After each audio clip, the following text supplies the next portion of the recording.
Right, now, well, while you're there, Helen, we'll do item number 10.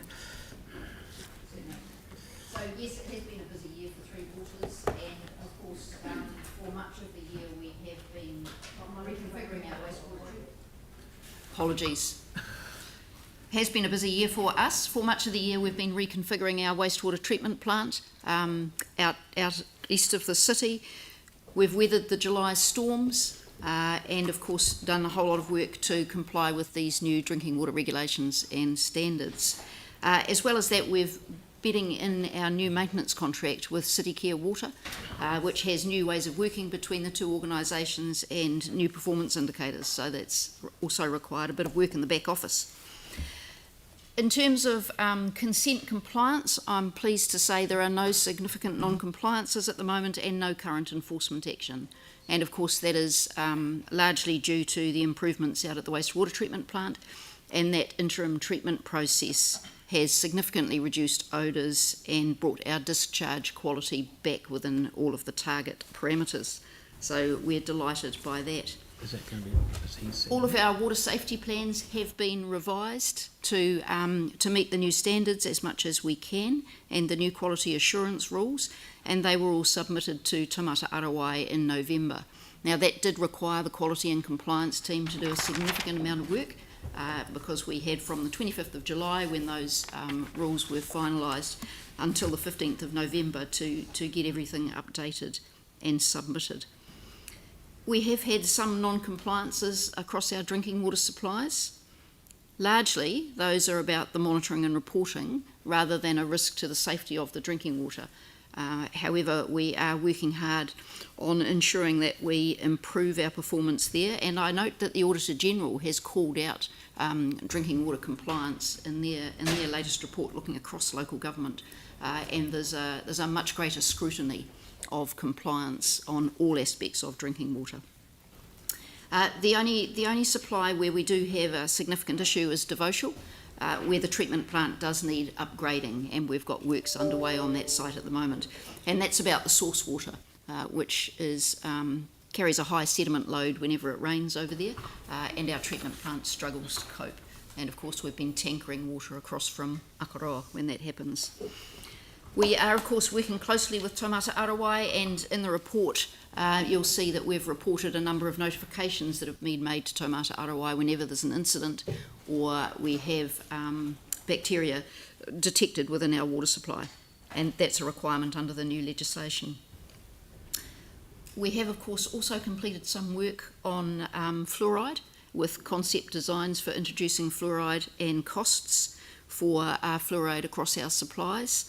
That work has all gone across to the Ministry of Health, and correspondence indicates that any direction is unlikely until later in 2023, with compliance after the 1st of July 2024, which of course is the proposed date for the new water services entities.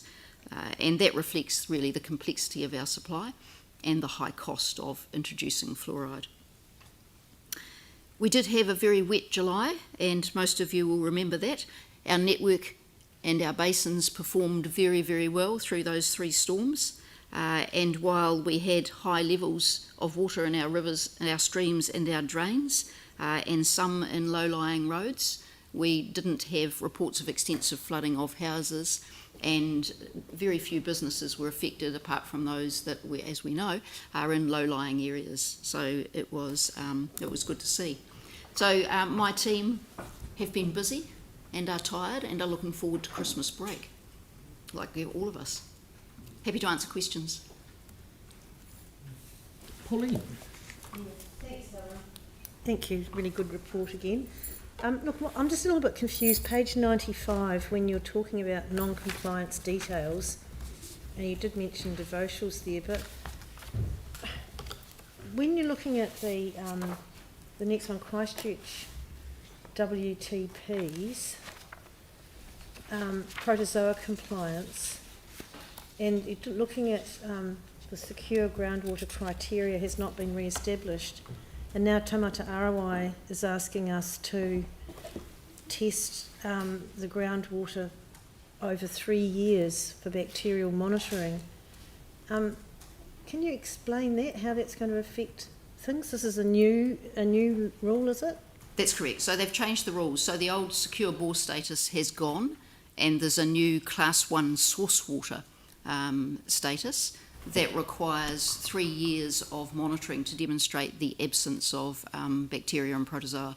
So that's the new work that is required. That's starting from now, is it? Where we've got existing data, we can use that. However, a lot of it is not continuous enough to meet the new rules. So it's about the frequency of monitoring. Okay, and then how does that relate to the ageing of the water? That program? It doesn't. It doesn't. That's another stream of work that we did under the old source water, under the old secure bore status. We will still do that ageing of water so that we understand the water in the aquifers and the movement of water in those aquifers. Yeah. However, it's unlikely to be used to demonstrate compliance with Class 1 source water. And so that, until we've done that 3 years of testing, there'll be no exemptions anyway. Does it relate? No, not necessarily. But until we've done that, we won't get that Class 1 source water status. Okay, thank you. I have one more question in the report. All right. So it was page 103. Just a comment there about the 24/7 street lights. I didn't understand that. So on top of the street lights, there's a communications network, but they're not enabled 24/7. So the power doesn't go to them, every hour of every day. So we are upgrading the power supply to the network out in Rāwhiti, so that we can use the smart communications from the new smart water meters. Oh, so that's just for the meters, not for having the lights on 24/7. Indeed. Exactly. Thank you. That's Indeed, it's the communications network. Thanks, Helen. So so the communications network would only work at night time when the street lights are on. Is that how it powered up, or am I missing something? Yes, but now we're powering it 24/7 in those areas where we're piloting the smart water meters. Okay. Just one more question from me. Can you give us a wee update on the ECAN interpretation of water take? Is that quietly going through? Because that's holding up, from what I understand, a number of your stormwater basins. It has held up a number of our stormwater basins. We are continuing to work closely with Environment Canterbury on this, and for the Gardeners' stormwater basins, we have separated our consents into a construction phase and an operations phase, and we have consented the construction phase of those. And we're now working with Environment Canterbury on the Waitaki Basin, and we'll continue to work through those over the next few days, racing up to Christmas, and then in the new year. Because as you and I both know, we don't want to be having a poor old contractor start in the middle of April to do a stormwater basin that's probably going to be half full of water. That's correct. we would prefer to do that work over the dry months. Yeah, thank you. So, Yanni, sorry. Thanks. Several questions. One is, just wanted to check if there'd been any update on the Knights Drain ponds and also the Waitaki Street flood management, because I'm mindful that we've also got the Pages Road Bridge as well, and I just wasn't quite sure how all those three projects are fitting together, given that they're in the same bit of real estate. I'll have to come back to you on the detail of those. So Knights Drains ponds, I know that work is underway. Yeah, it said that we were an award for the contract was expected December 2022. Yes. Right. Waitaki Street is continuing, and we're just working through the second round of consents on those. And then you wanted to know the link with Pages Road Bridge? Well, if you take the Waitaki one, I would have thought if you need a consent, with the Pages Road Bridge, you probably need to incorporate. No, that's separate consents for the Pages Road Bridge work, but we are working with Transport to make sure that what we're doing in terms of the stormwater basins aligns with what they're doing with the road. Yeah. Okay, Pauline's got... Sorry, Yanni. And then the other question I had was just around the wastewater treatment plants. I think it's page 106. Are we able to get an update on what's happening with the external independent review? There's no mention of it in here. We did pass a resolution on July 28th asking the chief executive to provide us the advice on the scope and timetable for the review, but the only thing we've been told is that the terms of reference are with legal, but we've been given no information about the time frame or what the scope is, and I'm just wondering when we're able to get that, or if that can be provided. Yes, I can answer that question. So the terms of reference internally is now complete, and I undertake to share it with members following this. In parallel, going through a process to identify an appropriate independent reviewer, and the schedule at this stage, we'd expect the work of the review to be complete in April. Any ability for us to clarify or check in with that community group, reference group that we established around the proposed terms of reference before they're finalised? As far as what's in the terms of reference, the community feedback will be incorporated into that review.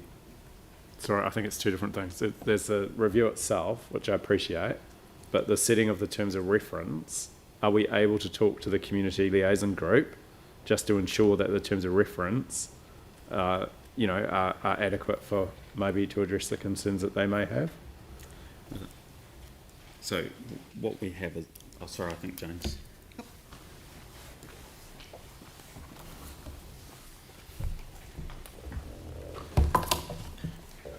Kia ora. No, at this stage we're not proposing to go to the community communications liaison group on the terms of reference, but the terms of reference are going to be broad, and that group will be one of the key groups that we will be, or our reviewer will be talking to. So all of the members of that group will be invited to talk to the reviewer. Okay. So will we at a governance level as councillors have the ability to have input into the terms of reference? So the terms of reference are about to be signed off by the executive. We'll share those with elected members once they're signed off. They are broad though, so in terms of your concerns, I'm sure we will have captured those issues. Right. So Yanni, does that, and Celeste after Pauline, but Yanni, does that answer your questions and you won't need to put that amendment up? Yeah, well, I mean, hopefully, although I am still concerned that we don't get any input before the terms of reference are agreed, I would have thought it would have been quite helpful just to, have comfort at a governance level that the terms of reference are relevant. And I think that was kind of the whole idea behind asking on the 28th of July for that to be advised to us. So That sounds like it's been done already. well, no, they're going to be signed off and then we're going to be told. Yeah. I guess it would be good just to have an additional step where if they could be circulated before they were finalised and we could just provide any sort of feedback. Okay, I'll talk to Mary. Okay, Pauline? Thank you. Just a quick question on the Ilam stream, Helen, and it's just saying that investigations into the improvements are continuing. It started in February, but ongoing progress is limited. So what's the reason for that? We're a bit short on stormwater planning engineers at the moment, so we've had to prioritise the work rather ruthlessly, and Ilam Stream didn't get high on the list. And is that to what do you call it? To recharge it, or what are we doing with it? No, there's no. Well, isn't there an issue because there's no water in it? Possibly, although we don't tend to supplement streams across the city because that involves pumping and moving the water from another place. So could I just ask if we get a wee memo about what is actually happening or intended to happen with that? Because there's the two issues there. One is there's no water, and the other one is what are we doing? Can we hold that until possibly the end of March when we've got staff available to have a look at it? Yep, a memo at the end of March. That'd be fine, thank you. One thing, it falls into that water take department too, doesn't it, Helen? No. No, it won't? No, this is a separate issue. But if we're taking water out of the ground? If it was aquifer recharge, it would, wouldn't it? Be affected by the ECAN ruling? No. Oh. No, I don't believe so. Okay. Okay. Celeste? All good, thanks. Okay, thank you. So, Pauline's happy to move it. Aaron's happy to second it. Any discussion, debate? I thought we were just going to get some additional advice around whether or not the elected members could have some input into the terms of reference? Yes, so we, after the terms of reference have been finalised, we're happy to circulate it, particularly to the 2 councillors that were involved in the working group, to provide some feedback, but we don't want it to go through a formal sign-off process because that will just delay the process. So we'll send it to you if you feedback, and then we'll make completed. the final decision. Yeah. And I think Kelly's also the 3 local ward councillors, I think would be really appreciated. Yep. Okay, good as gold. Yep. So, you got another question? No, I just want to speak to it. Oh, okay. Oh, sorry, yes. Yeah, just to actually, it's the last report of the year, and just to recognise the incredible amount of work in this particular work stream in the 3 waters, and we don't need to go into the issues of the challenges that we all know about, but to thank Helen and your team for the incredible work. These are really good reports, and just looking at the photos of the basins here that you put in every time and where they're at, and the phenomenal amount of capital that we're pouring into this this remediation is incredible, and the way we're benefiting the environment as a result is really, really heartwarming as well. But thank you, Helen, so much for really good reports every time. Cheers. First time speaking today. Helen, I just want to thank you as a newly elected member for your concise and clear reporting. It's really, really awesome to be able to see that, and it's making it really easy to decide on things. So thank you very much for your mahi, and I wish you the best Christmas.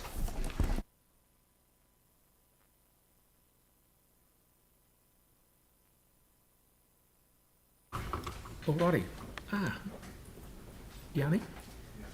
Yeah, I mean, I too just want to reflect a little bit on the end of the year, just to say that, you know, it's been really good that the work that's happened at the wastewater treatment plant, to the best of my knowledge, has really gone a long way to reducing the significant odours that were coming from that plant. And so, you know, I just want to acknowledge the hard work that staff have done to get the temporary transitional solutions in place.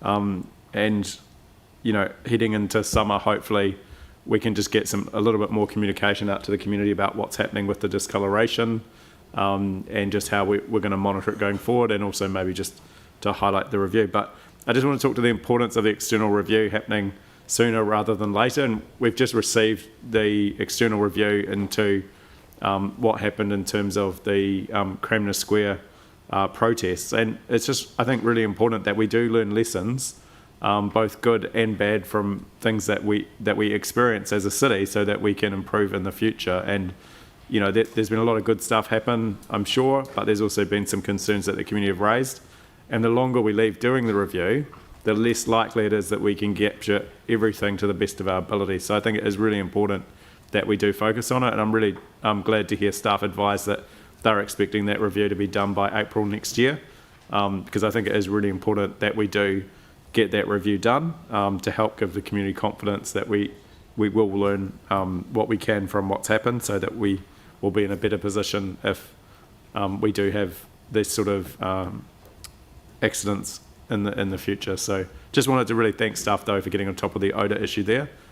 You know, it has made a huge difference. We've still got, unfortunately, the organics plant, which is a separate issue, but the treatment plant, I think, is performing good in terms of reducing that odour, and that's appreciated.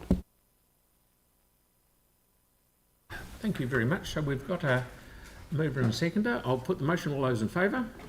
All those against? Carried. Thank you very much. Now we'll go to item 9, because at 12:30